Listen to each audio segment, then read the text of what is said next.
Assalamualaikum warahmatullahi wabarakatuh. Perkenalkan, nama saya Anas Kurniawan dari kelas 12 Teknik Pemisahan 2 akan mempresentasikan tugas sejarah tentang Revolusi Prancis. Pengertian Revolusi Prancis. Revolusi Prancis adalah proses perubahan yang terjadi di bidang pemerintahan atau ketatanegaraan dari kemasyarakatan yang terjadi di Prancis. Di bidang pemerintahan, terjadi perubahan kekuasaan dari seorang raja yang bersifat absolut menjadi pemerintah demokrasi yang undang-undang dasar, serta memiliki Dewan Perwakilan Rakyat. Di bidang kemasyarakatan, masyarakat yang terdiri atas golongan yang tidak memiliki hak sama sekali berubah menjadi suatu masyarakat yang memiliki hak yang sama. Pada waktu terjadi Revolusi Prancis, pemerintah di Prancis di bawah kekuasaan raja bernama Louis IV. Sebab-sebab Revolusi Prancis. Yang pertama, berkembangnya paham rasionalisme dan Aufklärung. Baik paham rasionalisme maupun Aufklärung merupakan paham yang menganggap bahwa pikiran merupakan sumber segala kebenaran, sehingga segala sesuatu yang tidak masuk akal dianggap tidak benar. 2. Munculnya paham romantisme. Paham romantisme merupakan paham yang menjunjung tinggi perasaan dan menghargai naluri manusia. Paham ini berperan penting dalam meletusnya Revolusi Prancis karena kaum rasionalis tidak berani lagi meneruskan perjuangan karena menurut perhitungan rasionalis tidak mungkin dapat diselesaikan. 3. Pengaruh Perang Kemerdekaan Amerika atau Revolusi Amerika. Dalam Perang Kemerdekaan Amerika, Prancis membantu Amerika dengan mengirim pasukan yang dipimpin oleh Lafayette. Setelah perang selesai, mereka pun kembali ke Prancis. Selama di Amerika, mereka mengenal paham-paham baru tentang kebebasan dan demokrasi, serta Declaration of Independence yang di dalamnya berisi penghargaan terhadap hak asasi manusia. 4. Ketidakadilan dalam sistem feodalisme. Sistem feodalisme di Prancis membagi masyarakat menjadi 3, yaitu golongan 1, kaum bangsawan, golongan 2, kaum pemuka agama, dan golongan 3, yaitu rakyat jelata. Golongan 1 dan 2 memiliki hak istimewa, sedangkan golongan ketiga tidak memiliki hak. Adapun hak istimewanya ialah bebas dari pajak dan dapat menarik pajak dari rakyat jelata. 5. Pemerintahan yang buruk. Kekuasaan tunggal raja pada masa pemerintahannya berubah menjadi tirani yang memberikan kelonggaran raja untuk bertindak sewenang-wenang. Kepentingan raja diutamakan sedangkan kepentingan rakyat dilupakan. Selain itu, kekuasaan raja yang sangat besar tanpa batas dengan tidak adanya Dewan Perwakilan Rakyat telah mendorong untuk bertindak sewenang-wenang dan berfoya-foya. Hal inilah yang mendorong rakyat untuk mengadakan revolusi. 6. Adanya kekosongan kekuasaan atau vacuum of power. Pada masa pemerintahan Louis XIV dan Louis XV, rakyat takut kepada rajanya walaupun mereka membencinya. Sedangkan pada masa Louis XVI, walaupun bersikap diktator, namun ia tidak memiliki wibawa, sehingga rakyat tidak takut kepadanya. Hal ini memberikan kesempatan baik bagi timbulnya pemberontakan dan revolusi. Praktek absolutisme di Perancis. Yang pertama dimulai pada masa Kardinal Richelieu dari golongan gereja pada tahun 1642 sampai 1643, yang menjadi Perdana Menteri pada masa Louis ke-13 pada tahun 1610 sampai 1643. Selanjutnya dilanjutkan oleh Kardinal Mazarin pada tahun 1643 sampai 1661. Metode perdagangan merkantilisme yang dipelopori oleh Jean-Baptiste Colbert menjadikan Prancis makmur sehingga mampu membangun kekuatan militer yang kuat. Lalu pada masa Louis XIV dilakukan beberapa tindakan yang mengarah pada pembentukan negara yang absolutisme, antara lain mengalahkan kaum Huguenot atau Protestan Prancis, membubarkan dan menghapus sistem parlemen. Louis XIV berhasil menjadikan Prancis sebagai monarki absolut yang paling berhasil di Eropa dengan ciri-ciri 1. Memerintah tanpa undang-undang. 2. Memerintah tanpa dewan legislatif. 3. Memerintah tanpa kepastian hukum. 4. Memerintah tanpa anggaran belanja. 5. Memerintah tanpa dibatasi hukum. Louis XIV menunjukkan bahwa seolah-olah kekuasaan raja berasal dari Tuhan, atau let's droit divine, sehingga tidak dapat diganggu-gugat. Ia terkenal dengan semboyannya L'État c'est moi, atau negara adalah saya. Jalannya Revolusi Prancis. 1. Pada masa Dewan Konstitusi, yaitu pada tahun 1789 sampai 1791. Etats Generaux atau Dewan Perwakilan Rakyat Prancis bersidang pada tanggal 5 sampai 17 Juni tahun 1789. Dalam persidangan tersebut terdapat perbedaan pendapat yang tidak dapat diselesaikan antara golongan 1 dan 2 dengan golongan 3. Raja Louis XVI pun tidak bersikap tegas, sehingga menimbulkan golongan 3 berani menentang golongan 1 dan 2. Kemudian golongan 3 mengadakan sidang sendiri pada tanggal 17 Juni 1789. Mereka membentuk Dewan Perwakilan Rakyat yang tidak mengenal sistem golongan. Dewan ini kemudian dinamakan Assemblée Nationale Constitution yang mempunyai tugas menyusun UUD Perancis. 2. Masa legislatif pada tahun 1791 sampai 1792. Setelah UUD Perancis disahkan pada tanggal 14 Juli 1790, maka Dewan Konstitusi Nasional kembali kepada fungsinya sebagai lembaga legislatif. Situasi politik kembali menegang. Louis XVI yang khawatir akan keselamatannya melarikan diri ke luar negeri. Rakyat yang mengetahui hal tersebut sangat marah dan menuduh raja telah berkhianat terhadap negara dan UUD. Untuk itu, raja ditangkap dibawa kembali ke Paris. 3. Masa Konvensi Nasional pada tahun 1792 sampai 1795. Raja Louis XVI bersama permaisurinya dijatuhi hukuman mati berupa pemenggalan kepalanya di tiang guillotine. Karena situasi Perancis semakin gawat, golongan Yakobin mendirikan pemerintahan diktator di bawah pimpinan Robespierre yang bertindak tegas dan kejam pada lawan politiknya. Golongan bangsawan dan borjuis terus berusaha menjatuhkan Robespierre sampai berhasil. Dengan jatuhnya pemerintahan diktator, tampak pimpinan revolusi kembali ke tangan borjuis.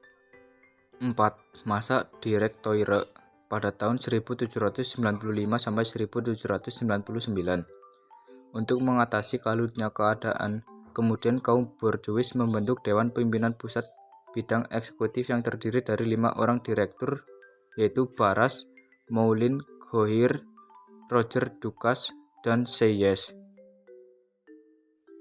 Tujuan dibentuk Directoire ialah untuk memberikan gambaran adanya pemerintahan yang demokratis supaya mengatasi keadaan.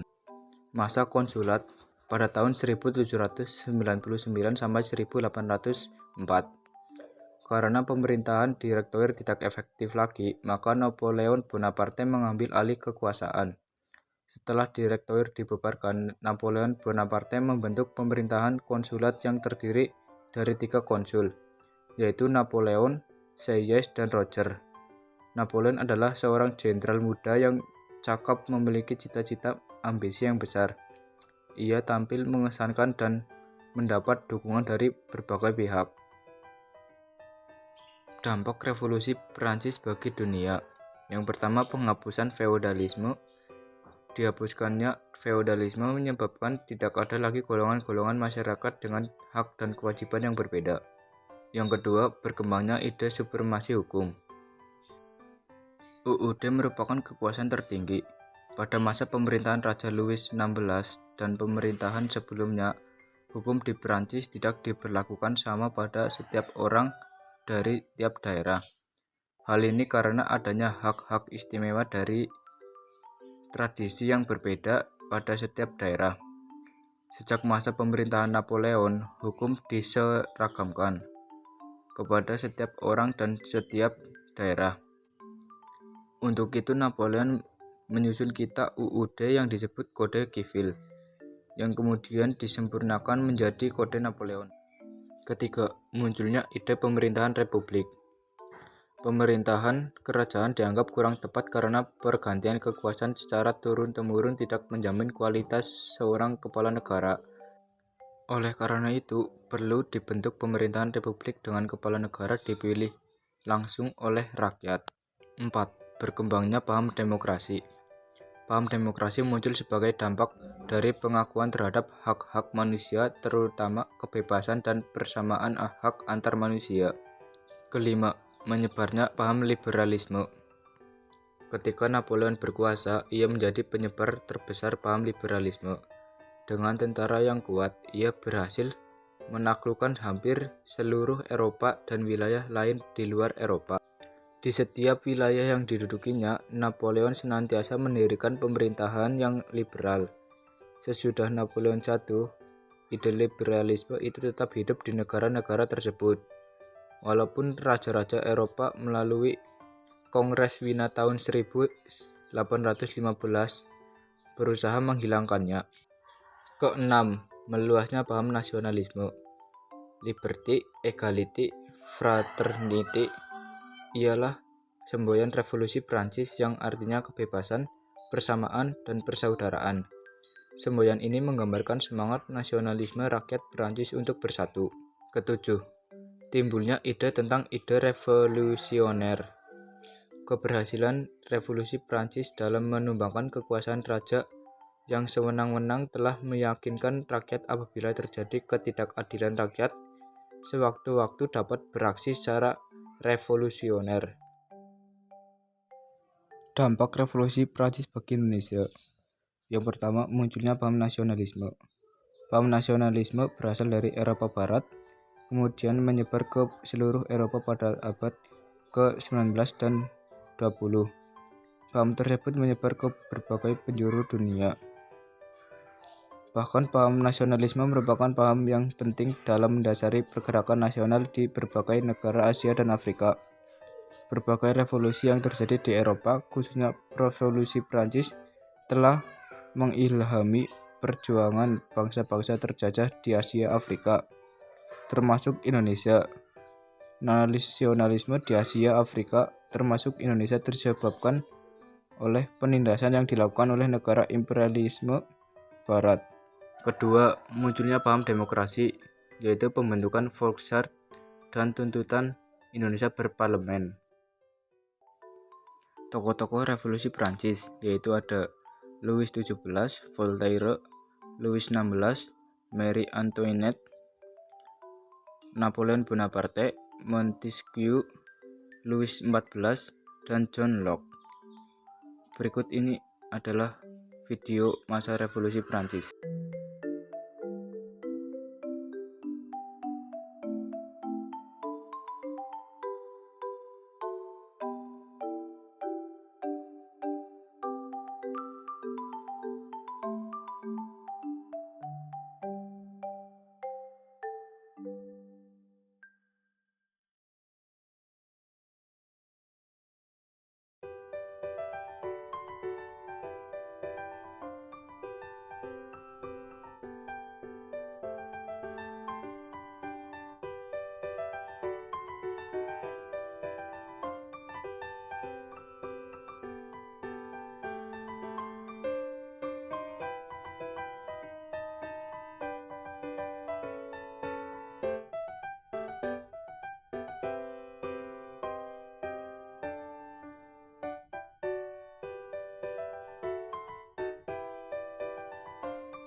Atas perhatiannya saya ucapkan terima kasih. Wassalamualaikum warahmatullahi wabarakatuh.